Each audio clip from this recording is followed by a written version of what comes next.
Terima kasih kepada tuan rumah, adik-adik yang datang, puan-puan. Saya Syazwan Jaafar daripada Asas Gambut. Kemudian menetap di Rawang. Jadi saya ni bertugas secara rasmi ni di Masjid Kutubi sebagai jawatan kuasa dengan pegawai masjid, dan secara tak langsung saya pendakwa bebas berceramah di masjid, surau, kitab-kitab fiqh wanita. Pagi tadi baru habis fiqh muslimat untuk orang perempuan saja. Malam karang saya dekat Bukit Segarjaya, dekat sini je, nama Bukit Segarjaya, untuk fiqh mazhab Syafi'i. Selain itu saya juga membantu pesakit-pesakit psikiatri dalam sokongan pesakit mental, yang mana saya duduk di bawah NGO Perpima, Persatuan Pecinta Ilmu Malaysia. Juga saya banyak bersama dengan media, terutama Astro dan Metro TV, untuk jemputan berkaitan dengan masalah-masalah psikologi. Jadi sedikit, itu isteri saya, anak 3 orang, semua datang hari ini. Alhamdulillah, baik. Tak tahu mana nak mula. Kalau dalam masa yang singkat, saya tak mungkin boleh selesaikan penjelasan yang terlalu detail tentang kewujudan masalah psikologi ni. Dan saya suka sebut psikologi pasal orang tak suka sebut sakit mental. Saya sama je. Cuma psikologi ni lebih mental dan emosi. Dan dianya terlalu banyak hari ni manusia yang mengidap masalah ni tapi dia tak tahu. Kerana simptom dia agak pelik, dan orang ingat benda ni adalah mainan perasaan, emosi macam tu je. Sedangkan dia adalah satu penyakit yang wujud, yang berfakta, dan dia boleh didiagnose. Bila boleh didiagnose dari sudut medical, dia benda yang berbukti. Siapa studi medical ni? Ada? Studi apa, Dik? Food tech? Okey lah tu. Ada lain? Food tech semua? Sains? Yes, very good. Sains haiwan. Ni? Food tech dengan sains haiwan di sini. Ada bio, ada rumah tangga. Lagi bagus. Food tech ke food apa? Sains? Sains haiwan ke? You know that anything berkaitan dengan sains is fact. Fact. Nak keluar satu conclusion whether is A atau B, you have a literal review and documented as a fact baru you boleh keluar dia keputusan. Tak kisah food tech pun, you nak cakap sesuatu itu A atau B, you mesti ada fact. That is the discipline lah. Same to medical. Doktor dia tidak akan cakap benda yang tak wujud. Dia bomoh je. Bomoh senang, mimpi sikit kan. Kau sakit saka. Dia tak payah keluarkan apa report. Pasal benda tu tak wujud, tak ada. Baik metafora, baik imagination. But when you study science, you study apa pun, even agama pun. If you nak keluar satu hukum, maka dalil kena keluar. You tak boleh cakap this is haram, this is halal, whether you tak bawa apa-apa evidence. When we talk about mental illness, there must be some evidence to clarify that is betul-betul wujud. So ini yang masalah denying is ada masalah besar dekat masyarakat kita. Because bila berkaitan dengan benda yang gaib, mesti demon, mesti hantu, mesti jin. Jadi bila pakar perubatan mengeluarkan hujah bahawasanya wujud hampir lebih 300 masalah psikologi, that mean dia boleh keluarkan bukti kukuh untuk clearkan dia wujud. Maknanya dari sudut chemical kat otak, dari sudut graf otak, dari sudut tingkah laku behavior, maknanya 1A, B, C, D, dia boleh clear that you are ada anxiety, or you are depression, or you are schizophrenia, or bipolar disorder. Because that term can use kat court, mahkamah.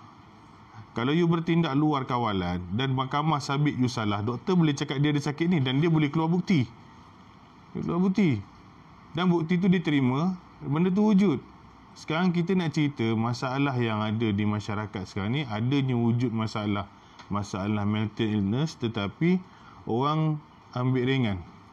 Pasal pertama, alah jangan layanlah, alah perasaan kau je tu, alah tidur elok-elok lah tu, ataupun kau ni fikir sangat.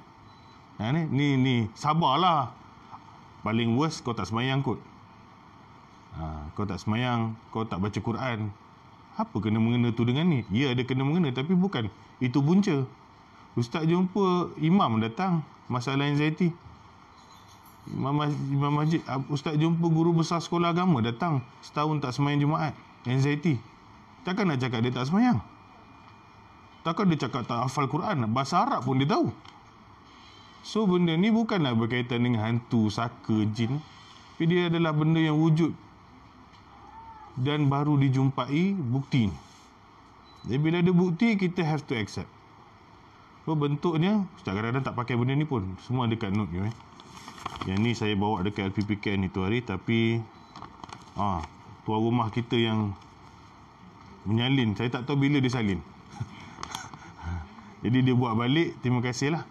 Puan apa nama saya lupa. Alah.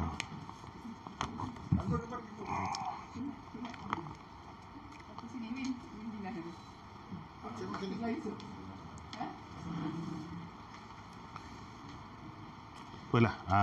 Baik, kita tengok note tu, saya akan skip.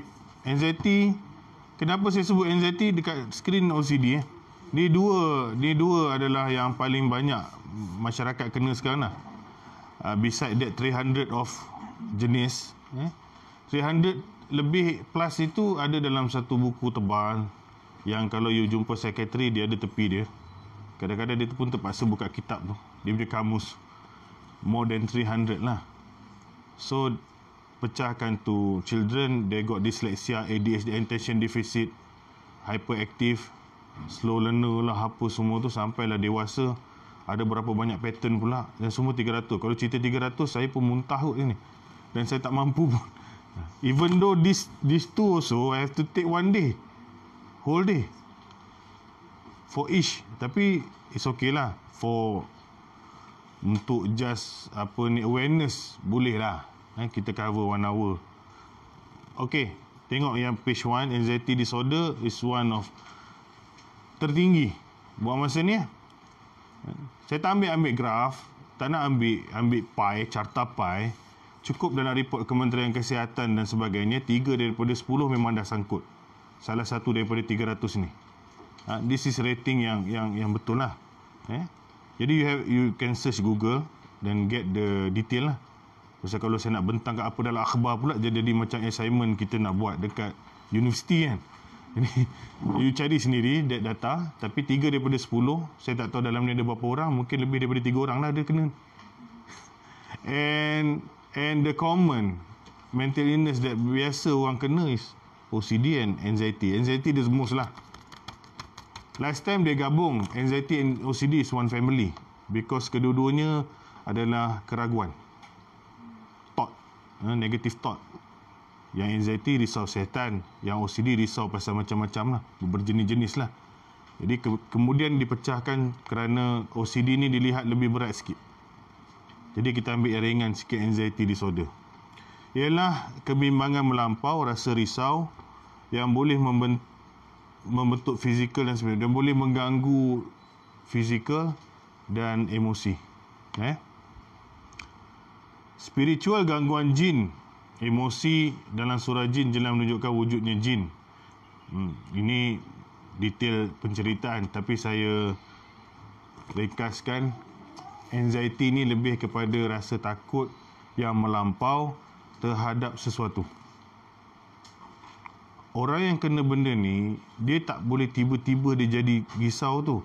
Dia mesti ada benda trigger ataupun benda yang mencetuskannya, selalunya panic attack. Panik yang tiba-tiba. Memang benda ni weird bagi you, tetapi benda ni wujud. Orang ini dikala dia tidak ada apa-apa masalah, dia akan datang tiba-tiba rasa jantung laju, dia berdebar-debar, nafas dia jadi pendek, nafas pun susah, kemudian dia berpeluh ataupun kebas-kebas pada anggota tertentu, lalu dia akan rasa meremang semua dan dia secara automatik dia akan rasa dia nak mati. Itu je. Dan yang you tanyalah any patient panic disorder, they will just imagine about that. Apa yang melingkar, pasal apa? Pasal rasa itu tak pernah dia rasa. Kalau kita sakit kaki, kita tahu kita tak mati. Bila kita tahu sakit ke tangan, kita rasa kita tak mati. Tapi bila sakit tu kat dada, dia mesti jantung. Pasal jantung dah duduk laju, nafas pun dah pendek. Bila jantung kena attack macam tu, berdebar-debar, berpeluh-peluh, you memang ingat satu je lah. Hospital mati, hospital atau matilah. Sempat pergi hospital, tak sempat, mati akan datang dulu. Mati akan datang dulu. Yelah, nak panggil ambulans take time. Ubat, semua klinik semua take time. Tapi sekarang kita akan rasa mati. Jadi dia akan buat apa? Dalam 10 minutes tu dia akan cuba, dan itulah muhasabah dirilah, ambil wuduk lah dalam keadaan dia panik tu. Minta maaf kat semua orang. Worst case dia akan shut down. Dia akan rasa macam nak collapse. Tapi benda tu dalam 10 minutes atau 20 minutes, lepas tu dia hilang. Hilang. Ataupun dia tak hilang, dia kurang sikit, sempatlah dia nak pergi klinik ataupun hospital. Jadi isteri akan bawa, bapa akan bawa, abang akan bawa, semua akan bawa, jiran akan bawa. Shoot pergi hospital, doktor akan first masuk dalam emergency, akan try buat ECG. ECG test jantung. ECG tahu tak pasang wire-wire tu, ambil blood test. Tengok-tengok negatif, tak ada sakit jantung. Lagilah weird. Macam sakit jantung tapi tak sakit jantung. Lepas tu dia akan dilepaskan. Pasal doktor cakap, you tak ada apa sakit. Okey. Bila dia balik, apa dia akan buat? Dia tak buat apa-apa. Otak dia akan fikir benda tadi tu. Apa yang serang aku tu? Okey, one question mark that unsolved, dia akan sentiasa ada dalam. And selalunya dia akan kena lagi. Kena lagi bila datang tak tahu apa ketika, dan apa ketika pun dia boleh datang. Dia kena balik panic attack tu, dia tercungap balik, berpeluh-peluh balik, that's it lah, dia akan pergi lagi hospital. Kali ni further check pula. Nak buat ECG tak cukup, dia nak buat stress test, MRI, check semua, masuk pipe dalam hidung, macam-macam dia nak buat pasal dia dah rasa, doktor tak boleh, I have something wrong. Maybe sekarang aku datang ni, benda tu dah hilang, tapi tadi ada. Mungkin you check mesin you sekarang ni tak boleh detect, tapi aku ada benda tu. Dan benda tu terasa dekat fizikal. Tak ada juga. Sampai pergi jumpa pakar jantung, tengok scan apa semua, scan jantung pun tak bengkak tak apa. Kena lagi sekali, dan dia ada satulah pemikiran dia, mati lah. Mati yang bentuk bukan sakit jantung, tetapi malaikat datang nak cabut nyawa dia.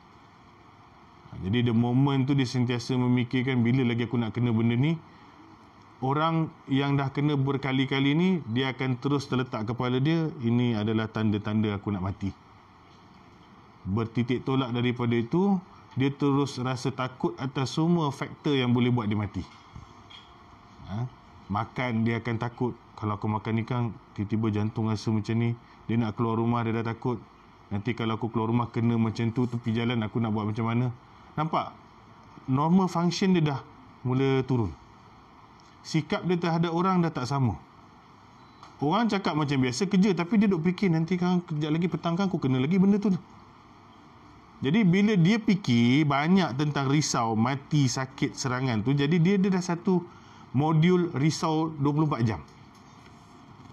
Walaupun dia tak cakap dengan orang. Orang tanya dia, kau kenapa?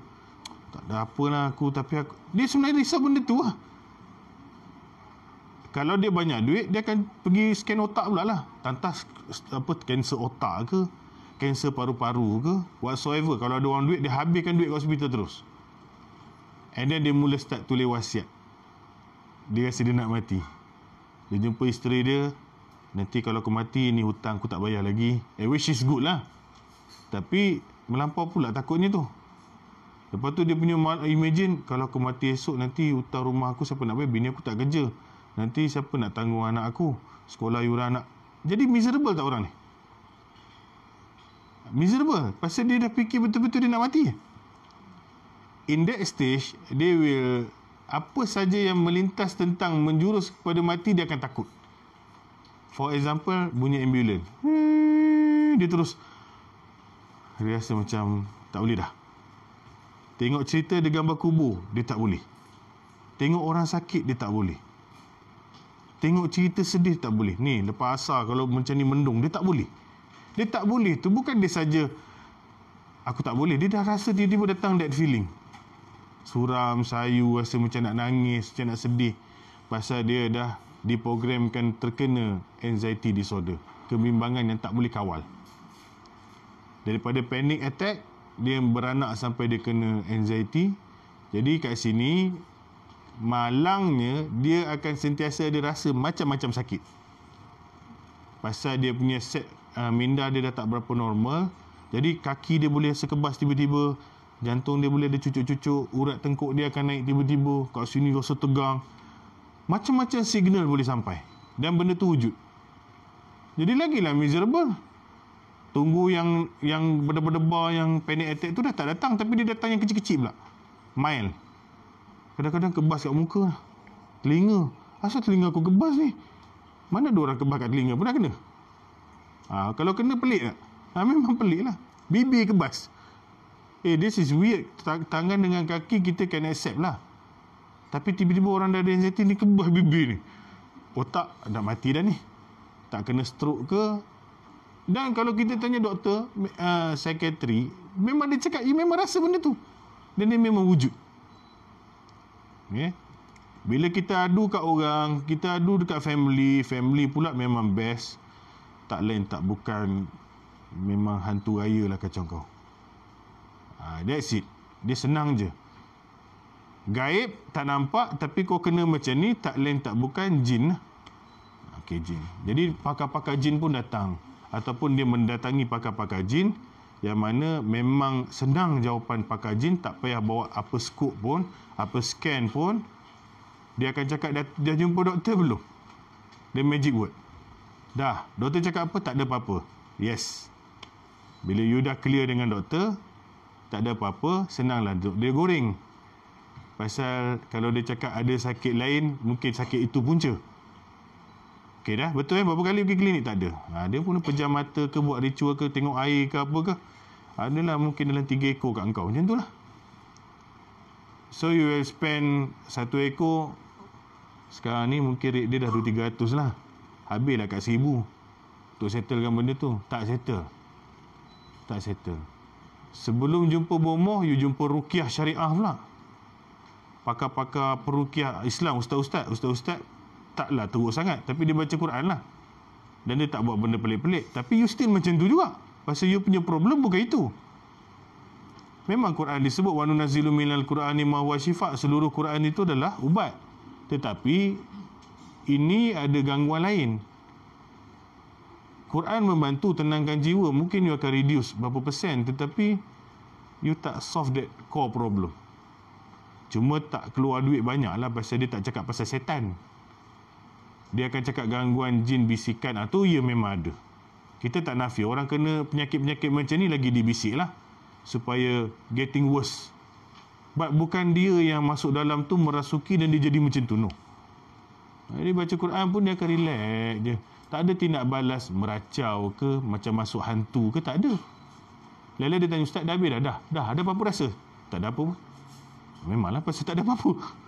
Minumlah air, pergilah mandi balik rumah, reduce lah dalam 10 to 20%. Because psikologi you rasa benda tu dah menenangkan. Jadi you akan relax for a few days, and then tiba-tiba nanti dia boleh jadi balik. Itu anxiety. Yang dua ni, gangguan obses compulsive disorder ni, was-was. You nak baca ni, boleh tak baca pun tak apa. Kita go through ni. Merupakan gangguan obsesif kompulsif ni, you know that people they obsess something, teruja.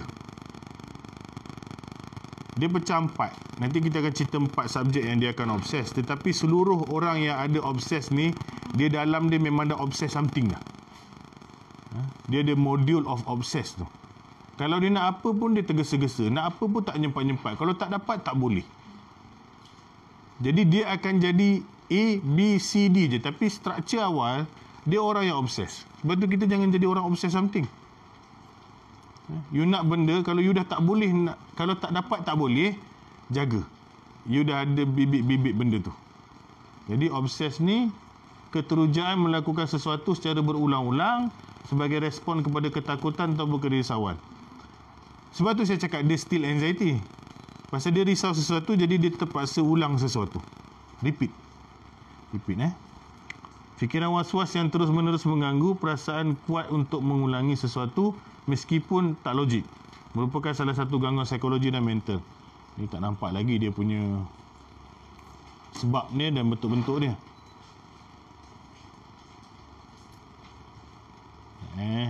Slide nombor 2. Semua ada dalam tu rasa kalau you tengok balik. Tinggal lagi kalau saya baca dan syarah satu-satu tu tak sempat. Tanda-tanda OCD. Tadi dah tahu, dia rasa takut, ada panik dan dia terus fikir nak matilah. Saya tak tutup lagi. Dan orang anxiety ni dia boleh sampai stage tak nak keluar rumah, tak nak bawa kereta, tak nak pergi tempat orang ramai, tak nak pergi shopping mall, tak nak duduk orang tempat sempit-sempit. Dia boleh react, semuanya nak mati. Dia akan selamat kalau ada klinik dekat, kalau ada orang dekat dengan dia. Dan ni OCD. Muncul fikiran yang tidak diingini seperti bertanggungjawab terhadap perkara buruk yang sudah ataupun mungkin berlaku. Dan ini kita ambil pada thought dulu. Orang OCD dia kreatif. Benda yang belum jadi lagi dia dah fikir consequence dia. And benda yang dah lepas dia fikir juga buruknya. Terlalu. For example, kalau saya pernah marah satu orang 3 hari lepas, saya akan bawa sampai hari ni. Patutnya aku kena telefon dia tak minta maaf. Ataupun patutnya aku tak boleh cakap kat dia macam tu. Nanti kalau aku jumpa dia nanti, dia fikir dah benda tu berat tu. Jadi dia ragu terhadap sesuatu yang belum berlaku ataupun dah berlaku tapi benda tu dah settle sebenarnya. Benda tu dah settle. Tapi dia dok carry forward lagi. Adakah aku cakap tu dia terasa? Nanti kalau aku jumpa dia lagi kan dia nak tak cakap dengan aku. Dia punya kreatif dalam menghuraikan benda tu tak serupa orang tu. Orang tu tak makan kuih pisang elok je. Kalau dia tanya, kadang-kadang dia sanggup call lagi. Nak tahu orang tu okey tak? Bila orang tu jawab, Assalamualaikum, salam, okey. Kau okey ke? Aku okey je. Kau kenapa? Tak ada apa-apalah, saja je tanya khabar macam tu. Lepas tu dah letak, dia dah dengar dah suara orang tu okey. Dia akan cakap pula, Tanta dia buat-buat okey tu. Faham? Ataupun aku tak nampak muka dia. Dia cakap okey tapi Tanta muka dia macam anything lah. Saya just get it an example. For one situation you pernah bergaduh dengan seseorang and then you will carry subjek tu lama. Lama fikir ataupun benda tu tak jadi lagi. Kalau aku pergi sana kan, kalau aku cakap macam ni kan, orang tu cakap macam ni. Dia dah kreatif dah. Yang belum jadi pun sama. Jadi kerja dia ialah was-was terhadap any situation. Itu bibit awal tu. Siapa yang ada perangai macam ni, jaga-jagalah. Saya tak cakap dia OCD. Tapi dia dah mukadimah untuk jadi. Why? Because you stress. You got a lot thing to think. Jadi benda yang you tak perlu fikir pun you fikir. You fikir. Orang lain tak macam tu. Tapi dia fikir. Bila bergaduh laki bini, dia keluar rumah pun dia tak tenang. Bini dia okey ke tak? Bini dia pun sama. Laki aku okey ke tak? Jadi dia sentiasa ragu. Benda yang belum ataupun akan jadi. Berbimbangan melampau kepada keselamatan, kesihatan, kebersihan, kuman dan lain-lain. Okeylah, secara ringkas saya cut bagi jadi OCD. Bila dia dah ada sikap obses, dia akan termuncul dalam 4 kriteria. Pertama, keselamatan. Keselamatan banyak. Nyawa, keselamatan anak-anak, diri, rumah dan sebagainya. Okey, kita ambil contoh. Orang OCD dia dah sampai kepada karakter keselamatan, dia akan mula contoh kalau dalam bab kunci pintu, dia akan tengok kunci dah belum. Cek banyak kali. Katalah tu contoh pintu tu dia dah tutup. Kemudian dia baring. Dia baring dalam 10 minit saya akan fikir. Tadi masa aku tutup tadi aku tekan ke tak kunci tu? Dia bangun balik. Dia bangun, dia pergi, dia tengok balik, dah tekan. Okey, dah tekan. Tekan betul-betul ni. Lepas tu dia duduk baring balik. Lepas tu, masa aku tekan tadi, tata aku dah buka balik pintu tu. Dia pergi balik. Dia ulang-ulang lah tayang cerita tu sampai jadi tak tahu 10 kali kot. Cek pintu. Api gas dapur dah tutup belum? Okey, dah tutup. Tapi, api dah tutup. Tapi muka yang kecil tu aku tak nampak. Pergi balik. Okey, dah tutup. Tapi api dah tutup, gas mungkin keluar juga. Pergi cium gas pula. Dia duduk repetition benda tu. Buat safety lah. Pintu, pagar, pencuri dah masuk ke belum? Muka kejiranan ni mungkin ada 2-3 rumah dah kena masuk. Siap lah. Apa saja bunyi, kucing, arnab ke apa ke, dia akan cakap pencuri. Akan tengok, bangun, tengok, bangun, tengok, bangun. Ni keselamatan. Saya ada satu patient tu, dia cakap dia berhenti kereta tak tahu berapa kali, tak tahu. Mungkin lebih 10 kali kot nak cek pintu kereta rapat ke tak. Dia tak boleh cukup pakai lampu indikator dalam kereta tu. Dia nak turun nak cek. Turun pula tu. Jadi boleh bahayakan nyawa lah. Berapa kali dia nak berhenti. Dan dia bukan saja buat. Dia tahu benda tu tak masuk akal. Dia tahu benda tu tak logik. Kita cakap dia kau ni gila ke apa. Tak ada. Tapi dia nak buat juga. Kalau dia tak dapat buat, dia jadi apa? Dia nak marah-marah. Saya rasa macam tak boleh duduk diam. Nak mengamuk. Macam tu lah. Kena bagi dia buat juga. Tapi dia sengsara lah. Nak hadap benda tu berapa jam. Kesihatan. Orang anxiety tadi dia dah kena benda ni lah. Cek balik ni lah. Cek darah lah. Mesin ECG doktor tu rosak lah. Saya ada kawan. Yang ustaz tadi tu lah. Saya tak sebut nama. Guru besar sekolah agama. Dia beli mesin yang high blood pressure. Dia beli. Every 5 minit dia akan cek. Okey. You ada was-was, you ada anxiety. Okey. Masalahnya bila dia pergi klinik, depan tu doktor pun masih kat bawah tu, dia boleh cek lagi. Bila you macam tu, you punya reading memang jadi naik lah. Pasal dia asyik panik je. Bila yang you nak jadi 120 tu? Pasal duk curious, sentiasa takut. Jadi dia akan main 140 above. Mulalah rasa. Kenapa dia jadi macam tu? Kerana dia pernah kena serangan darah tinggi 200 bacaan dan tak turun-turun 3 hari di hospital. Isunya bukan masalah 200 bila kita admit hospital, dia will reduce. Doktor jet ubat ke apa ke dia akan turun. Tak intermediate pun within beberapa hour dia akan turun. Dia 3 hari tak turun. Dan doktor have to change a lot of medicine, tak turun-turun. Bayangkan 3 hari dia tengok 200 tu je. Dia dah jadi terkejut lah. And then doktor jumpa satu medication yang boleh turunkan tu. Hari ketiga, makan baru turun. After that, dia kena anxiety, dia kena panik. Sentiasa dia fikirkan darah naik 200. Ada subjek lah yang buat dia jadi macam tu. Baik, ni keselamatan. Kesihatan, kebersihan, kuman. Okey, kebersihan ni paling banyak lah orang sini. Basuh tangan, lepas tu basuh lagi. Lepas salah orang, basuh lagi. Pegang sudu. Orang pegang tak nak, dia nak dia pegang, dia lap macam tu. Najis misalnya, pergi tandas awam. Masuk tandas awam, tombol pintu tandas awam tu pun dia tak nak pegang. Pasal nanti orang tu kencing tak basuh, pegang tombol ni, nanti aku pegang, aku jadi najis. Dia kreatif, otak dia. Jadi dia ambil tisu, pegang. Tombol buka. Masuk tandas tu, semualah dia akan andaikan najis.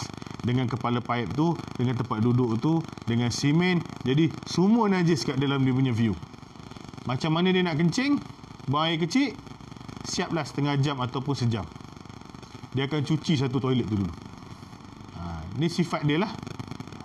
Kita ada benda tu, tapi kita tak disorder lah. Kita tak jadi disorder lah. Kita in order.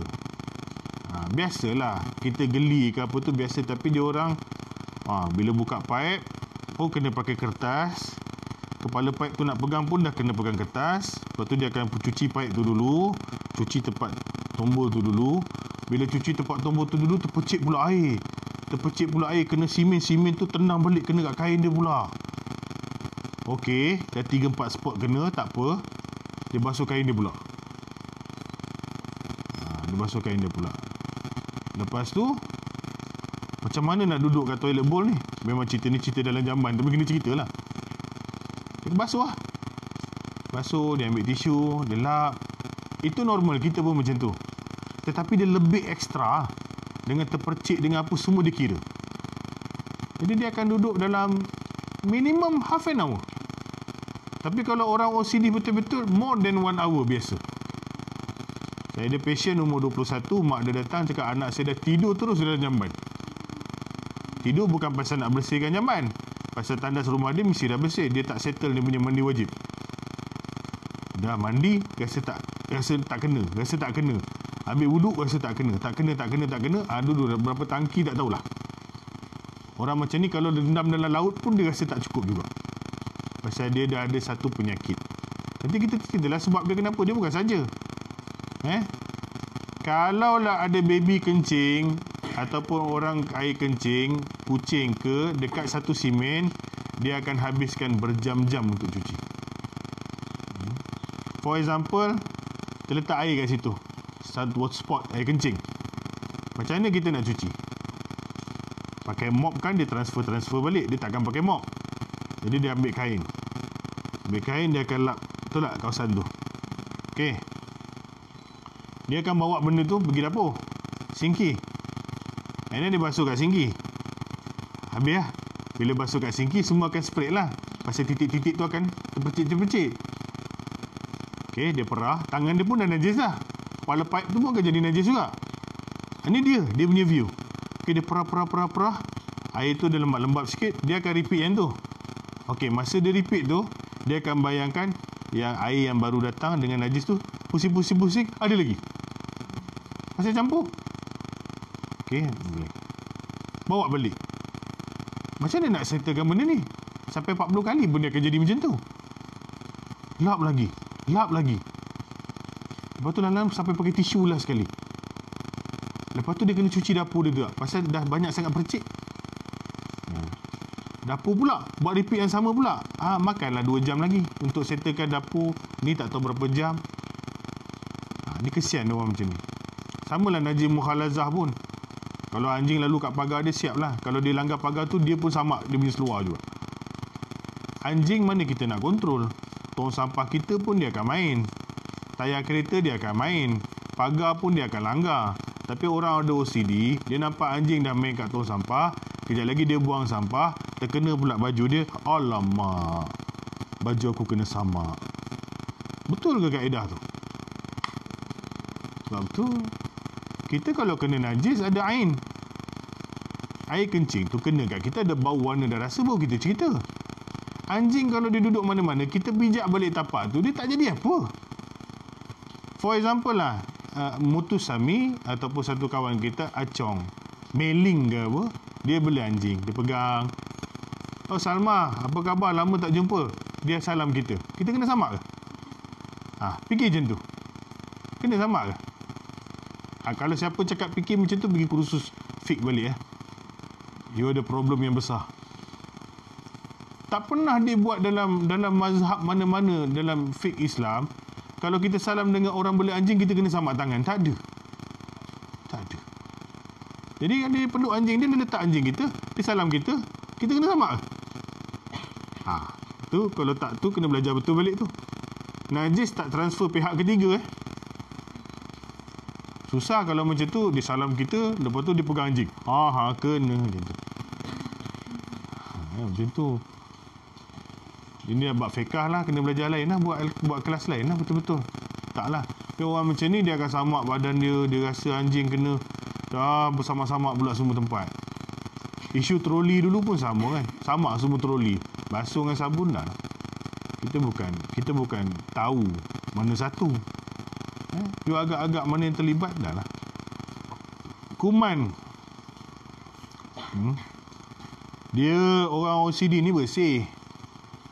Pergi rumah dia kita nak duduk pun takut. Bersih, tersusun rapi, tak ada habuk. Pasal dia, before dia jadi OCD, dia perfectionist. Before perfectionist, dia cerewet. Siapa sini cerewet sangat, jaga-jagalah. Nah, tak cerewet sangat, kaki sepah lagi tak guna. Sebab tu bila saya cerita dengan orang OCD, ada perempuan-puan marah. Habis tu ustaz, tak boleh cerewet. You cerewet tak sakit, tak apa. Dah sakit macam ni, pergi hospital lah. Kita tak cakap you cerewet, you dah jadi sakit. Tapi you boleh mukadimah kepada sakit. Cerewet, that mean you nak buat benda ikut you. Dan dia mesti in order. Because you not God. You bukan Tuhan yang boleh mengatur semua ikut sistem you. Kita boleh dapat serapat mungkin ni. Katalah saya petang ni mesti nak kena lipat kain.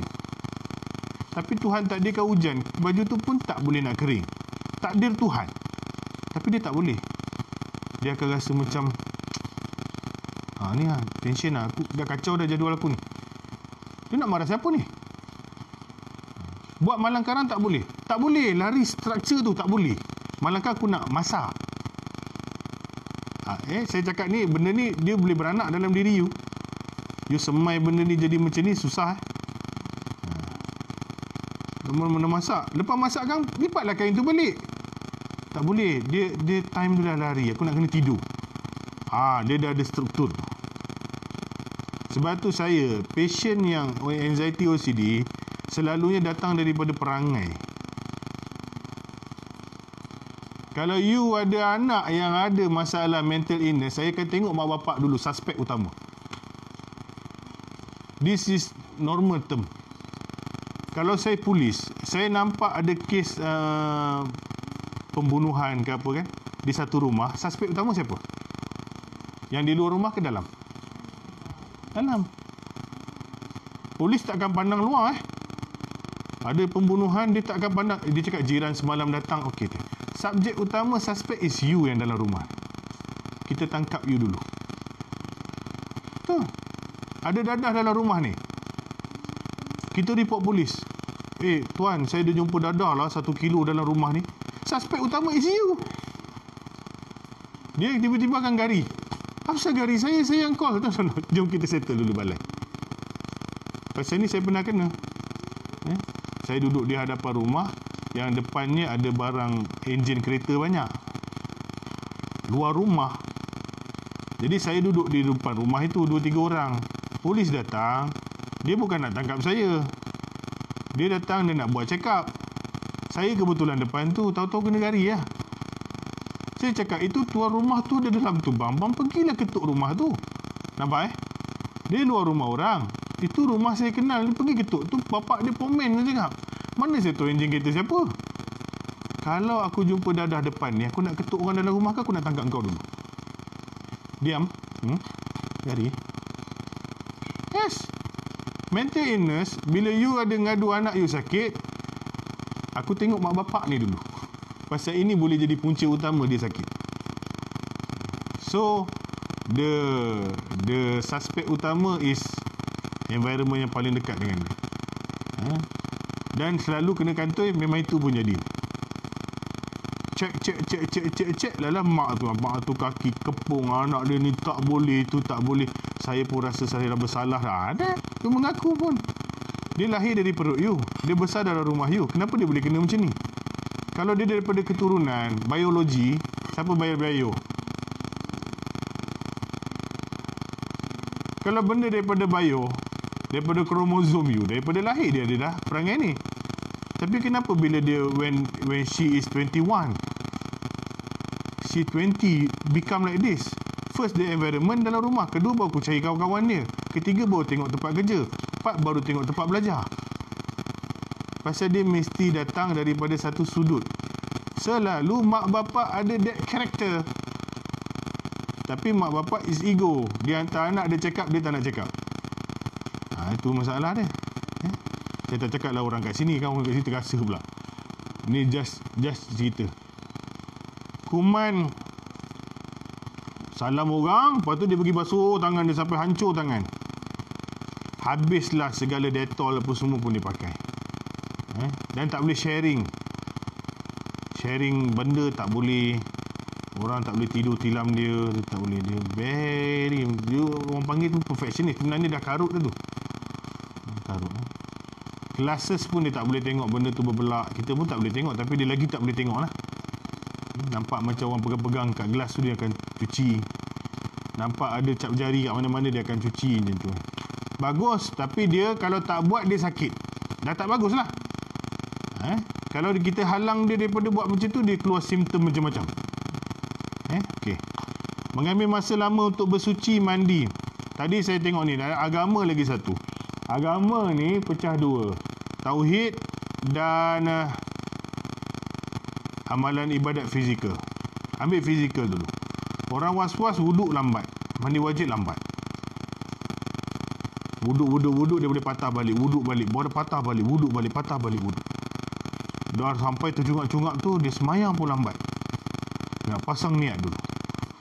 Usolli fardu zuhri arba'a rakatan ma'muman lillahi ta'ala. Dia punya takbir pun akan jadi lambat. Allahu Akbar ni. Lagi panjang dia punya takbir tu, lagi was-was lah dia. Kerana dia nak pasang niat dalam lafaz Allahu Akbar. Tu pun tak tahu siapa ajar lah kena buat macam tu. You cakap lain, sebut lain, hati kena sebut lain. Saya nak minum air sirap, dalam hati kena cakap saya nak makan pisang. Senang tak buat? Allahu Akbar, Allah Maha Besar, dalam hati kena sebut benda lain. Tapi ni ada dalam kitab-kitab. Adakah itu? Sebab tu you belajar fiqh. Cuba belajar tinggi sikit. Kita takkan nak jumpa Tuhan umur 30, 40, 60 dengan fiqh umur 12 tahun. Takkan you nak implement lagi fiqh yang belajar kat kafar. You have to learn apa tu niat. Niat berbentuk benda lintasan dalam hati. Dan niat tak semesti lafaz dalam fiqh Syafi'i. Lafaz baik, tapi bukan wajib. Apa yang penting hadir hati dalam niat tu. You nak semayang apa, okey. Takbir Imam Nawawi, mazhab Syafi'i, cakap satu harakat je Allahu Akbar. Tengok orang kat Mekah, tak ada panjang. Orang Melayu je panjang. Allahu Akbar. Bila kau masuk sahaja aku solat ni? Nak masuk ke bab tu? 3 jam lah. Saya spark you pergi study. I cerita benda tu. Okey, tak apalah. Tapi janganlah macam azan pula. Orang OCD dia akan majak azan. Allahu Akbar. Azan tak apa, banyak. Jadi 2-3 kali dia ulang. 2-3 kali dia ulang. And then, apa yang wajib, rukun wajib dalam sembahyang? Apa lagi? Baca Fatihah kan? Lepas tu iftitah dia tak kantoi. Pasal tu sunat. Bila time wajib Al-Fatihah. Jadi setiap wording Al-Fatihah tu mesti kena ikut tajwid yang betul. Pasal cikgu tajwid dia cakap apa? Fatihah kalau tajwid tak betul, Fatihah tak sah. Fatihah tak sah, sembahyang tak sah. Jadi dia pun pergi kelas tajwid. Kelas tajwid yang mengajar Quran dengan betul. Bawa tu pergi dekat tengah sembahyang. Jadi dah ada macam tilawah Quran dalam sembahyang. Alhamdulillahi Rabbil Alamin. Tak jadi. Ha besar, ha pedas, ha tak pedas kan. Jadi ha pedas tu kena bunyi ha pedas, ha tak pedas kena bunyi tak pedas. Biasalah macam kita nak tampar je dia. Sebelah kita semayang.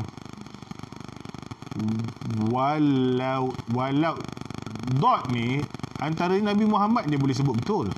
Huruf dot dengan dal is dekat-dekat. Walat dolin orang biasa sebut. Walau ni lidah kena pergi ke kiri, pergi mati kat depan langit-langit. Walau susah nak sebut. Jadi dia pun sebutlah walau tu tak tahu berapa puluh kali. Orang sebelah dah mula dah irritating, annoying pun ada. Bila duduk sebelah pakcik ni, tolonglah. Dia akan duduk di tengah-tengah pula. Biasa orang yang macam ni, bagi satu planet tahu dia punya masalah. Jadi kesian dia. Jadi dia akan sangkut lagi bila tahiyat akhir. Pasal tahiyat akhir serukun. Syarat sah. Tahiyat awal dia tak ada hal. Tahiyat awal dia jalan. Tahiyat akhir dia Ad-dahiyatul mubarakatus asyhadu an la ilaha. Mulalah. Kau ni macam nak mengucap dekat mikrofon je. Semayang Nabi cakap bagi dengar sendiri je. Tapi tilawah Quran tu bila baca musabakah, bila buka Quran, you nak implement. Dia was-was sebenarnya itu je. Cikgu yang ajar tu pun tak baca macam tu. Dia akan lambat, dia akan semayang balik bila imam dah habis. Ni perangai dia. Lelaki especially lah kena benda ni. Pasal perempuan saya tak tahulah, pasal saya tak duduk sah perempuan. Kalau ada macam ni, dia akak OCD tau. Makcik OCD. Apa benda OCD tu. Dan paling best sekali, orang sakit ni tak mengaku dia sakit. Itu yang paling best ni. Bila cakap kau ada OCD, tak adalah ni aku pandai-pandai je. Kau pandai-pandai, datanglah dengar kita cerita. A sampai Z kita boleh cerita. Tapi tak ngaku, tak nak rawatan, tak nak berubat. Mula-mula mengulang perbuatan dibimbang dengan kadar tak masuk akal. Walaupun dia tahu, rasa gelisah resah tak keruan apabila tak mengulangi sesuatu perbuatan. Kalau kita tak ulang cek pintu tu, kita tak macam dia orang. Dia orang akan sampai jadi tak boleh. Meracau, marah, gelisah, tak boleh tidur. Jadi dia dah jadi sakit lah bila kacau fungsi hidup. Betul orang cakap, Ustaz, double checking bukan good guys. Double checking is good. But you are not double checking. You 20 kali check. Dan kalau tak ulang 20 kali, you tak boleh tidur. You tak boleh nak keluar, marah-marah. Dia sakit lah. Sakit. Kadang obses berlarutan hingga lebih 2 minggu. Apa-apa sakit mental illness, kita nak detect dia ni sakit ataupun tidak bila dia lebih 2 minggu. Orang mati bapak sedih kan? Confirm sedih. Jangan lebih 2 minggu. Bukan sedih lebih 2 minggu tak boleh. Habis tu sebulan kita kena happy lah Ustaz. Not like that. But dalam fasa kesedihan, you punya fungsi hidup jangan lebih 12 hari you tak boleh function. 14 hari. That means you sedih, you nak cuti sehari 2 hari, kurang makan sehari 2 hari 3 hari 4 hari. Tak nak keluar rumah lah, rasa macam sad sangat. Okay. 1 week okay. You take a leave. Relax. Tak nak pergi kerja, aku tak boleh, aku rindu mak aku. Okay. Tapi sampai lebih 2 minggu masih berlarutan sikap itu, dia dah sakit. Maknanya after 1 week tu kita kena tengok dia dah mula jadi orang balik. Dia dah boleh mandi balik, dah mula keluar sikit. Okey lah, ada movement. Pasal tak logik lah kalau orang tak sedih. Orang mesti sedih. Tetapi jangan sampai gagal fungsi hidup. Orang boleh risau, tetapi jangan sampai berbelas hari, 14 hari. Tadi macam Ustaz tadi, dia sakit darah tinggi tu kan. Dia boleh risau, tapi dalam masa 1 week is okay lah. Tapi sampai setahun, dah tak normal. Tak normal. Biasa ni, orang yang kena ni dia terkesan dengan peristiwa besar. Okay. Dalam hidup dia, kematian seseorang ke, ataupun dia sendiri terkena penyakit kanser ke apa ke, dia jadi macam tu. Ni saya dah cerita lah jenis-jenis tadi. Geometrical saya tak masuk. Lagi satu OCD, susun atur. Tengok susun pen macam tu tak boleh tu. Dia kena pen hitam dengan pen hitam, tutup kena ke atas, mata kena ke bawah. Meja orang OCD ni jangan usik. Dia keyboard dia macam tu. Sun ni pen, pensel. Ada bunga dia kat sini, bunga pun mesti pusing macam ni. Kalau usik, siap. Dia geometrical ni maknanya dia ikut geometrik. Orang yang kena macam ni, accountant selalu, programmer selalu. Benda mesti ikut sistem. Polis pun banyak kena lah, askar. Anak dia kena, dia tak kena. Dia doktrin anak dia ikut format kau-kau punya. Ikut jadual dia, ikut disiplin dia. Sampai anak tu esok besar jadi OCD. Tanya bapak kerja apa? Polis. Dia bukanlah semua polis. Dia polis yang macam tu lah, yang buat anak dia macam robot, macam pressure cooker. Set timing. Tak boleh. Dia tak boleh buat manusia macam tu. Tapi bila dia dah buat daripada kecil, anak ada potensi untuk jadi geometrical OCD. Slipper dia akan susun saiz, bukan slipper susun. Saiz. Kecil besar. Hanger kena sama color. Kan hanger kita berterabur kan. Dia hijau-hijau. Merah-merah. Saiz kecil. Kita susun tu pun dah cukup baik, alhamdulillah dah. Dia tak cukup alhamdulillah. Color kena same. Oh, orang macam ni kalau lipat kain cantik, line semua sama.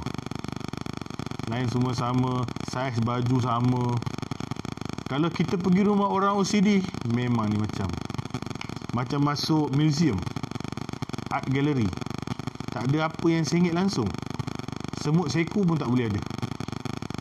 Dia akan cari, mana kau datang? Betul-betul sampai macam tu. Abuk lah jadi mangsa yang paling teruk sekali. Jadi ini tanda-tandanya mereka ni kadang-kadang jalan dalam tile ni, ada tile kan. Dia akan jalan kotak tu, dalam kotak. Sampai tingkah laku pun jadi macam tu. Kalau langgar bucu, dia patah balik. Dia akan jalan. Kalau perangai kita asyik nak jalan dalam tu je, you ada dah sikit mukadimah. Lepas tu kalau dia terlanggar benda macam ni kan, nanti tangan ni pun nak bagi kena juga.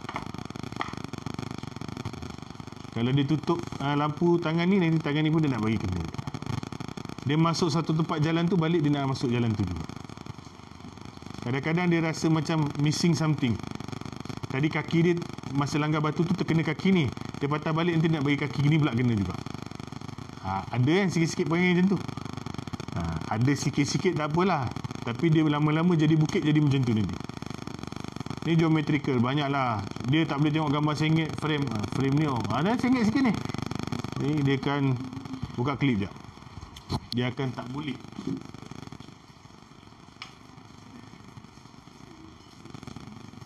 Walaupun rumah orang. Kalau rumah orang, dia akan usaha tunggu tuan rumah tu lari tak tahu mana. Nanti dia akan cut juga sikit. Kalau tak buat, dia jadi apa? Tension, stress. Walaupun rumah orang, tak boleh. Baik. Bagus kan ada orang macam ni. Boleh kerja, datang ambil orang gaji, bagus kan? Macam polis semua. Kita punya periuk semua jadi bersih. Sian lah, kesian.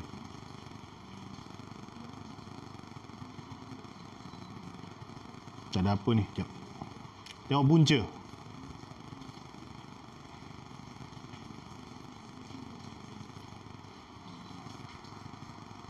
Punca.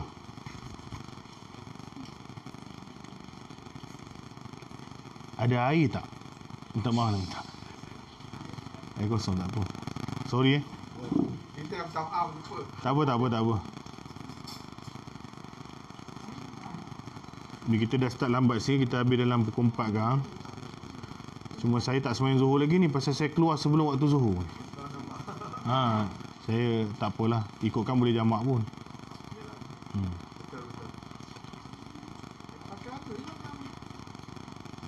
Tak apa.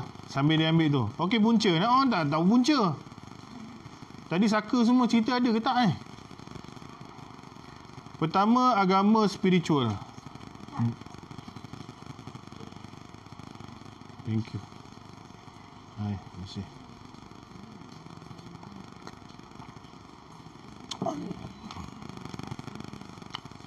Barat tak letak agama dengan spiritual salah satu cause of mental illness. Kita masuk. Pasal kita orang Islam. Allah Rasul nombor 1. Dia orang nak buang agama ni. Pasal agama ni benda gaib. Dia kan benda fact. Jadi kita masuk. Kita mau ikut dia orang. Umat Islam yakin bahawa perkara baik dan buruk termasuklah penyakit itu berlaku atas izin Allah. Namun dari sudut asbabnya, sesuatu penyakit seperti OCD ataupun anxiety tadi mungkin berlaku atas faktor berikut. Pertama, kurang atau salah faham agama, ilmu fiqh dan tauhid. Belajar fiqh yang terlalu complicated, hulu yang melampau sampai boleh mewujudkan keraguan pun boleh jadi juga. Taksub. Dulu is okay lah.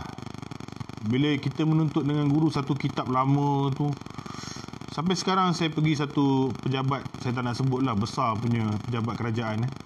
Satu AJK surau tu, dia cakap dekat surau dia sampai Macam mana dia nak buang ustaz tu, pasal ustaz tu terlalu rigid dengan dia punya pandangan sampai orang lain semua salah. Apa yang ada dalam kitab dia, tanya dia pakai kitab apa, kitab dia tulis sendiri pula tu. Oh lagilah pening.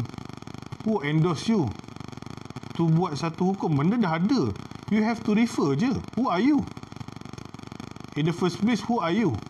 You have to pick mazhab Syafi'i punya kitab ke ulama-ulama mutabar. Ini you tulis sendiri, lepas tu you seksa orang, ni tak boleh, ni tak boleh. Tak boleh macam tu. Dan orang yang belajar tu boleh ragu. Boleh ragu. Mesti macam ni. Kalau macam ni batal. Banyaklah, saya tak boleh nak cerita lah banyak. Pakai stokin tak boleh semayang ke. Dia cakap stokin nanti tak kena lantai, lepas tu cakap kepala lutut tu kena lantai ke tak. 7 anggota. Banyaklah benda yang dia terlalu rigid. Sebab tu bila you belajar fiqh dalam keadaan konteks moden sini, pergi belajar variety lah. Tanpa menyalahkan mana-mana ilmuwan agama, tetapi you ambil source A is okay, B also, C okay, D pun okay. For example, najis air liur anjing. For example, air liur anjing ada satu dalil saja yang Nabi katakan mukhalazah tu. Bukan ada banyak peristiwa. Satu kes yang mana bekas air kawan Nabi tu dijilat oleh anjing. Bertitik tolak peristiwa tu, Nabi cakap kat apa, buang air dia dan cucilah bekas tu dengan 7 air, 1 dengan tanah. Berdasarkan peristiwa itulah ulama keluarkan hukum berkaitan dengan anjing ni. One case only. Bila dalam mazhab Hanafi misalnya, dia mengatakan yang bila Nabi mazhab Malik, minta maaf, dia cakap bila Nabi cakap pasal air liur saja, kita najiskan mukhalasah air liur saja, badan anjing tu tak najis. Pasal peristiwa itu recorded bila anjing jilat. Bila anjing jilat bekas tu, maknanya pada air liur anjing tu mukhalasah. Tapak kaki anjing Nabi tak pernah suruh samak. Badan anjing Nabi tak suruh samak. Tai anjing dan kencing anjing juga Nabi tak suruh samak. Jadi pada pandangan Imam Malik, hanya mukhalazah pada air liur. Sebab tu kita tengok ada mazhab pegang anjing. Tapi that is not for kita untuk implement. Simpan dulu dalam kepala, simpan dulu. Okey, pandangan 1A. Dan dia betul. Ada SOP. Ada dipanggil, you buat assignment, dia panggil apa? Kajian apa? Dia mesti ada subjek, dia mesti ada soalan kan. Dia mesti ada objektif, point, literature review. Dia ada SOP. Lulus Imam Malik dalam bab tu. Imam Hanafi pula cakap apa? Dengan Imam Ahmad lebih kurang, dia cakap kalau air liur pun najis, pastinya kencing dan berak juga najis, pasal dia cecair yang keluar daripada badan. Kita air liur tak najis, berak kencing dan najis. Apatah lagi kalau air liur kita disebut najis, pastilah yang lain tu lebih najis.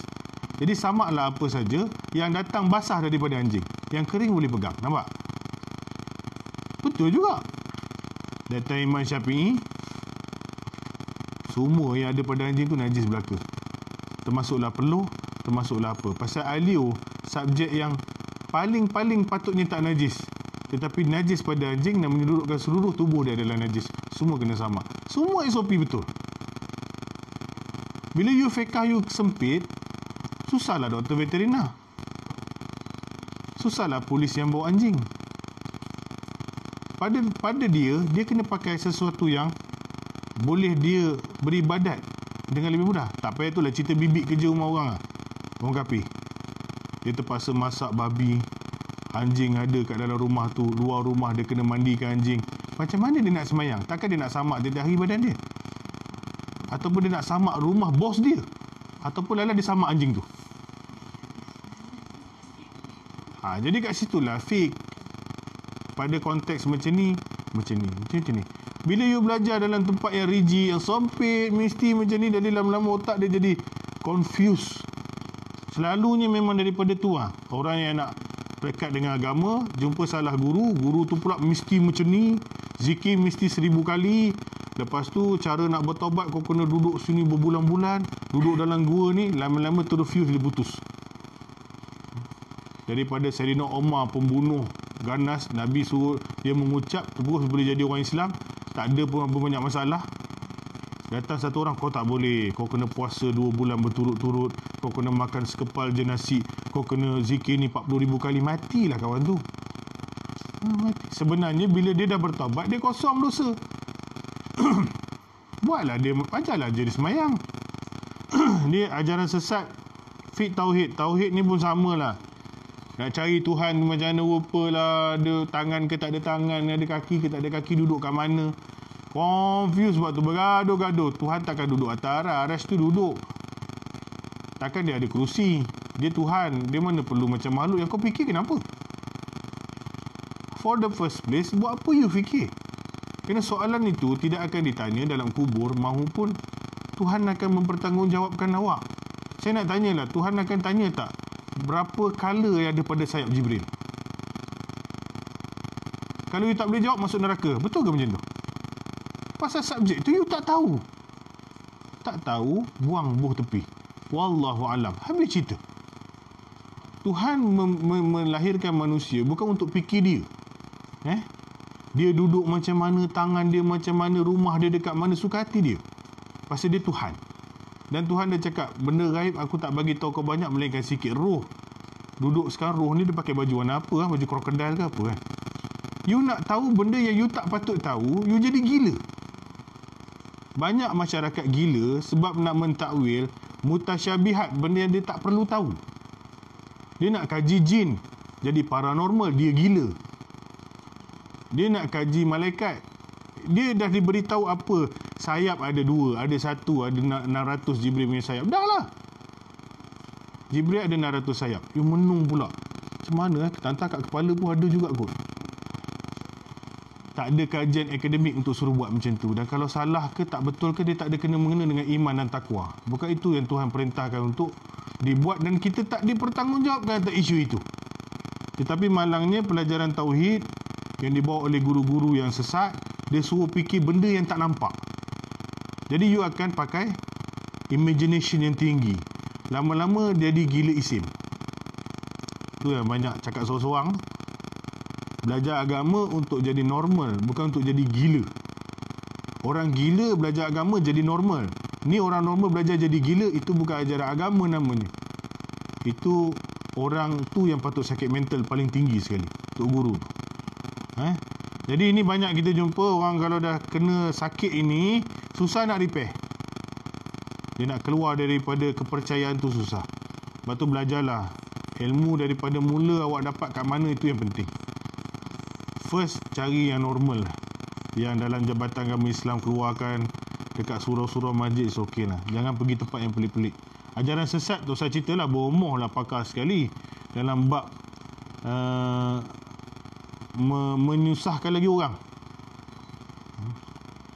Orang dah OCD, bomoh meng-OCD-kan lagi dengan cara meletakkan 3 ekor saka dekat dia. Jadi dia malam-malam dia asyik fikir saka tu. Dia dah lah OCD, dia dah lah was-was. Dia tambah lagi. Lepas tu fikir pula siapa buat dia macam ni. Lepas tu dia boleh elok ke tak. Dia tahu dia was-was lagi menderita. Dah lah syaitan memang mewas-waskan. Allazi waswisu fi sudurinas. Yang datang bisik kejap, datang kejap. Minal jinnati wan nas. Syaitan. Was-was memang syaitan. Bagi idea, dia dah ada sakit was-was. You bagi idea, dia double was-was. Bomoh Dan bomoh tak ada jawapan yang konkret. Bawa mahkamah pun tak lepas. Sihir. Sihir boleh jadi orang macam ni. Dia rasa dia lupa apa dia buat. Dia rasa nak marah-marah. Lagi-lagi sihir yang berkaitan dengan pemisah ataupun cinta, ataupun bagi orang mati. Sihir ni dia memang tangkap ni dulu. Dah dia lupa dulu. Mamai bodoh dan hati marah-marah. Nabi SAW pun pernah kena sihir dengan Labid Al-Asam. Nabi sendiri tanya Aisyah semalam dia buat apa-apa semua pun dia tak ingat. Dia pun tak ingat. Labid Al-Asam sihir dia dengan sikat, dengan benda rambut, dia letak dalam telaga. Hadis ni hadis masyhur. Semua orang patut yakini bahawa Nabi SAW pernah disihir. Dan itulah sebab turunnya Qul a'udzu birabbil nas dan Qul a'udzu birabbil falaq. Baca balik sirah itu. Bukan nak menghina Nabi, tetapi nak meletakkan dia bahawa dia manusia. You tahu subjek yang boleh mencederakan orang apa? Batu kan. Contoh, sunnatullah, batu ni kalau kita baling kat kepala orang, berdarah. Hatta Nabi sekali. Nampak Hatta Nabi sekali. Bisa ular, kalau dipatuk pada manusia biasa, dia akan membisakan kita. Hatta pada Nabi sekali. Pisau, kalau kena kat Nabi juga akan luka. Sebab tu dia perang, dia pun berdarah. Nak menceritakan kenanya Nabi sihir, bukan bermakna Nabi tu turun darjat, tapi nak letak dia manusia. Cuma dia tak kena seteruk kita lah. Dia tak kena seteruk kita sekejap saja. Malaikat datang, turunnya ayat, dia elok lah. Tapi kalau kita lagi terdedah lah, boleh jadi. Cuma ni nak kena diagnose betul-betul lah. Takut pakar-pakar gaib ni dia akan cakap semuanya hantu je. Jadi signal kepada sihir bukan susah. You ada cakap benda yang you tak boleh cakap. You akan visual benda yang tak patut you visual. Tapi benda tu ada. Saya bayangkan abang ni semalam pergi makan sate. Betul aku makan sate. Itu bukan OCD, itu memang ada jin. Pasal jin saja yang boleh bagi knowledge macam tu. Knowledge yang pelik. Bahasa cakap ada budak dari Amerika ke mana, dia cakap bahasa yang pelik. Lepas tu dia tahu sejarah 2000 tahun dulu. Dia cerita sejarah kat tapak rumah tu. Mak dia pun macam pening. Mula-mula ingat dia merepek kan. Dia tengok cerita geografik ke apa kan. Asyik dia ulang benda yang sama. Kapal terbang jatuh sana. Apa anak aku lala dia Google. Google sejarah tempat itu, tapak tu berlaku apa. Exactly macam anak dia sebut. Something monster in my son. Pasal manusia biasa, kalau sakit mental macam mana pun dia tak boleh keluar subjek pelik. Ingat macam tu.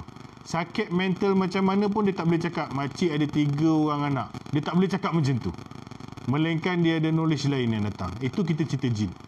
Kita tahulah macam mana nak define this is jin or not. Tapi take time lah. Cuma manusia biasa akan cakap jin je belaka. Marah jin Islam kat sini kalau dia pun datang kuliah ni. Bagus ustaz, bantai sikit dia cakap. Orang asyik-asyik salah kami. Bukan salah dia je. Tetapi memberatkan boleh jadi. Bisik-bisik. Bagi berat. Gangguan jin sepertinya surah An-Nas Pembisik tu memang ada lah. Lagi berapa minit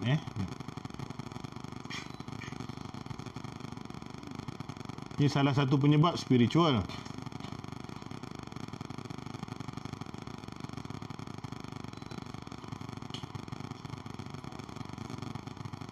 Biologi genetik boleh sikit lah. Tapi biasanya dari sudut biologi ni tak banyak. Cuma kalau ada dia daripada awal dah ada. Daripada awal kecil dia dah ada. Kalau ada daripada besar environment banyak. Kalau daripada kecil kita nampak dia dah macam tu, anak nombor sulung macam tu, nombor 2 macam tu, ada something wrong lah dengan you punya genetik, keturunan dan sebagainya. Tidak kenormalan pada cecair otak ni terang-terang memang ada punya. Cuma jangan tanya saya lah, pasal saya bukan doktor yang membelah otak orang. Tetapi orang yang ada OCD, anxiety, dia ada beberapa chemical yang terkait, serotonin, dopamin, adrenalin, tu antaranya lah. Baik, saya cerita balik OCD, anxiety tadi. Kenapa orang anxiety ni dia tiba-tiba jadi macam tu?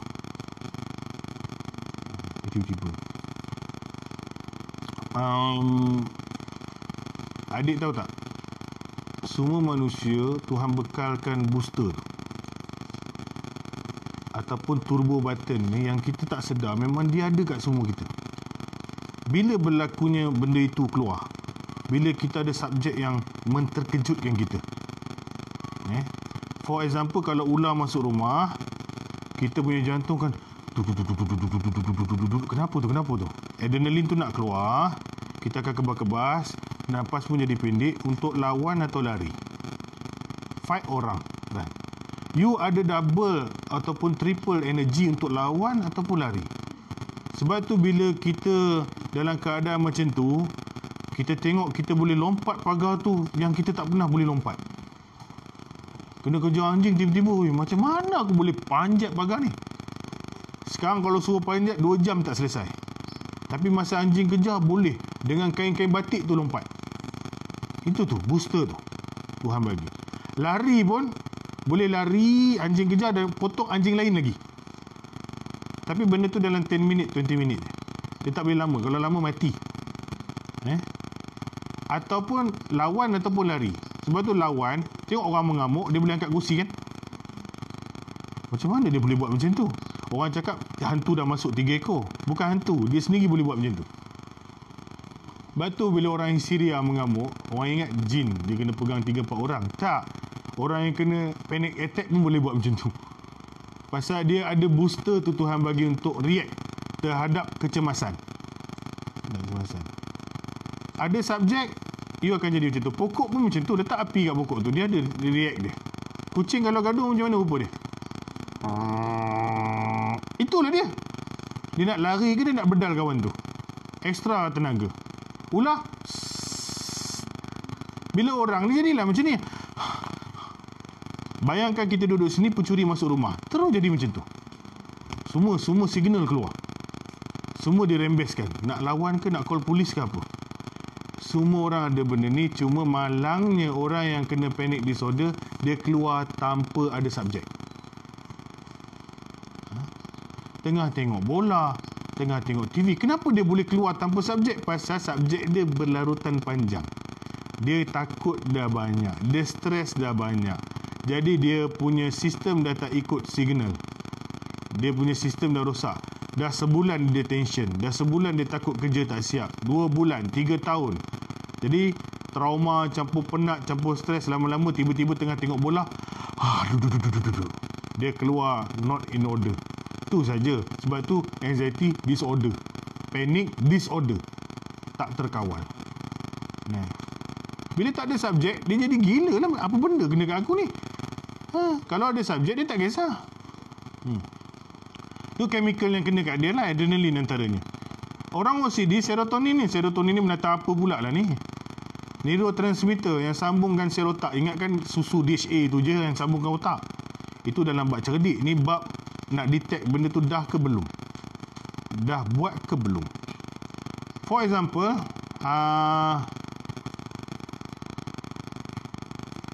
kita buang curah air dekat orang OCD. Ni air kan. Habis pun ada air ni. Bukan setakat untuk minum. Letak sikit air.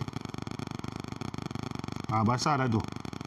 Kita normal, mata cakap basah, otak cakap dah kena. Rasa pun dari rasa cakap dah kena. I feel that.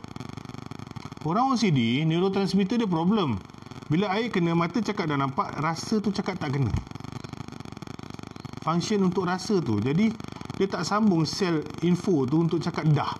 Walaupun benda tu bukan subjek yang kena air. Subjek dah settle kerja ke belum, orang ni marah aku ke tak, dia tak boleh sambung benda tu dah. Kenapa macam ni? Kenapa? Kimia tu lah ada problem, kurang atau lebih. Ustaz macam tipu je Ustaz. Saya nak cakap doktor di hospital, dia boleh buatkan you rasa macam tu. Bila? Tu sunat budak. Mana dia ada rasa sakit? Tapi dia nampak benda tu dah jadi. Doktor bukan potong dia punya, bagi dia tidur pingsan. Dia tak pingsan. Dia boleh cakap, dia boleh main game, dia boleh respon dengan orang. Tetapi rasa sakit tu macam mana aku boleh tak rasa? Signal tu dipotong. Sebab itu bila orang misak dadah ke apa, ada serta-serta benda dia lost. Dia tak rasa sakit, padahal tangan dah luka. Inilah benda yang dia bermain dia, chemical tu kat belakang otak ni.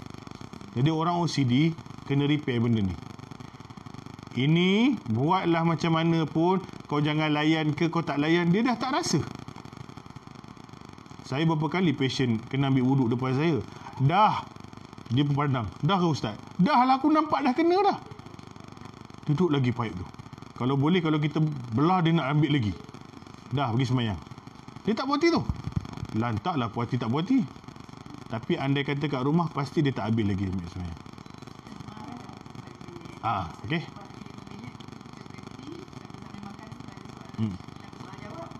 Ustaz pun nak semayang juga. Tak semayang lagi. Boleh. Biar ustaz salat. Saya nak solat dululah. Saya tak makan tak apa. Solat tu penting. Yang lain tak apa. Makan tu tak ada hal. You nanti kita break, you makanlah. Zuhur, saya keluar sebelum Zuhur. Tak apalah, saya mungkin jamak lah. Saya daripada Rawang, bukan sini. Jadi itulah dia chemical ni. Jadi chemical ni you have to take medicine lah.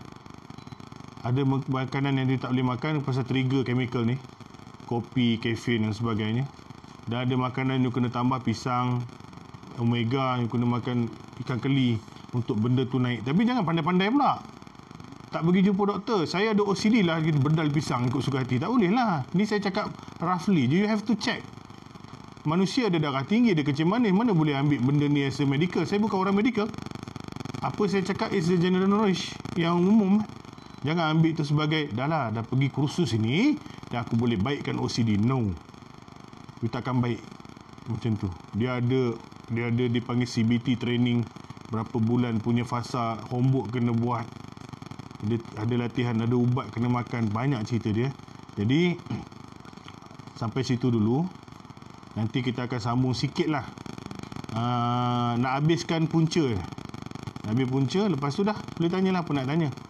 Tanya dalam ruang litup ni lah.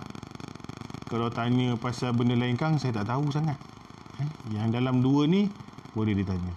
Kemurungan sikit-sikit boleh ceritalah. Kemurungan ke bipolar disorder tu, kemurungan lah tu. Jadi sekat tu dulu boleh break. Nanti kita akan jumpa part setengah. Setengah ada soal jawab lah. Kalau lagi pendek lagi okey. Minum tu. Pasal nanti nak sembahyang asar pula. Kita makan tu je. Yang lain? Saya break dululah. Jangan nak sembahyang.